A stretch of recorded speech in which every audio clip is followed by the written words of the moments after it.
बारामती शहरात काल एका ज्येष्ठ नागरिकाचा मृत्यू झाल्यानंतर आज 24 तासही उलटत नाहीत। तोच बारामतीतील पाटस रस्त्यावर संध्याकाळच्या वेळी शाळकरी मुले थोडक्यात बचावली। दैव बलवत्तर म्हणूनच ती बचावली, कारण हायवा डंपर पुन्हा एकदा यमदूत बनून आला होता आणि या हायवा डंपरने या स्कूल बसला धडक दिली। अतिशय क्षणामध्ये झालेल्या या घटनेमध्ये मुलं थोडक्यात वाचली आणि या घटनेनंतर मात्र नागरिकांनी संतप्तपणे पुन्हा एकदा रस्ता रोको केला। 24 तासात बारामती शहरात हा दुसरा रस्ता रोको आहे।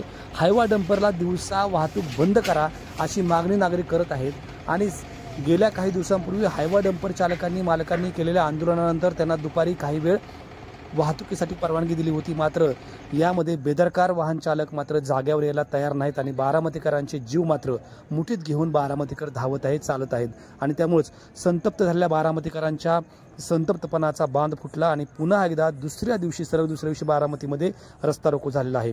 बारामतीतील हे शाहू हायस्कूल समोरचं एक चित्र आहे की ज्या ठिकाणी स्कूल बस रस्त्याने जात असताना आणि मुलांना शाळेत सोडण्यासाठी आलेले असताना शाळेतून घरी सोडण्यासाठी येत असताना हायवा डंपर तिला जाऊन धडकलेला आहे। अगदी दैव बलवत्तर म्हणूनच ही मुलं वाचलेली आहेत। आज सकाळीच बारामतीकरांनी एक मोर्चा प्रशासकीय भवनावर काढला होता आणि यामध्ये देखील पूर्णपणे वाहतूक बंद ठेवण्याची मागणी केली होती। प्रशासनाने या संदर्भात बैठक घेऊन निर्णय घेण्याचं आश्वासन देखील दिलं, मात्र त्याला 4 तास उलटत नाहीत। तोच पुन्हा एकदा बारामतीत अशी एक घटना घडली।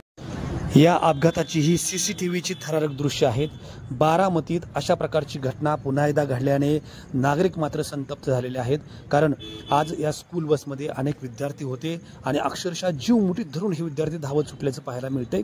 बारामतीतील पाटस रस्त्यावरील या घटनेनं पालकांची मात्र चिंता वाढवलेली आहे, कारण दिवसेंदिवस हायवा डंपर चालक मात्र बेदरकारपणे वाहतूक करत आहेत आणि बांधकामाच्या नावाखाली त्यांना सर्रास परवानगी देणं अत्यंत धोकादायक असल्याचं पालकांचं म्हणणं आहे। या सगळ्या पार्श्वभूमीवर बारामतीतील परिस्थिती मात्र वाहतुकीची परिस्थिती मात्र दिवसेंदिवस दररोज अधिकाधिक धोकादायक बनू पाहत आहे आणि त्यामुळेच नागरिकांच्या संतापाचा बांध देखील फुटताना दिसत आहे। त्यामुळे यावेळीच उपाययोजना केली नाही तर आणखी काही वेगळ्या घटनांना बारामतीकरांना सामोरं जावं लागेल अशी भीती बारामतीकर व्यक्त करत आहेत।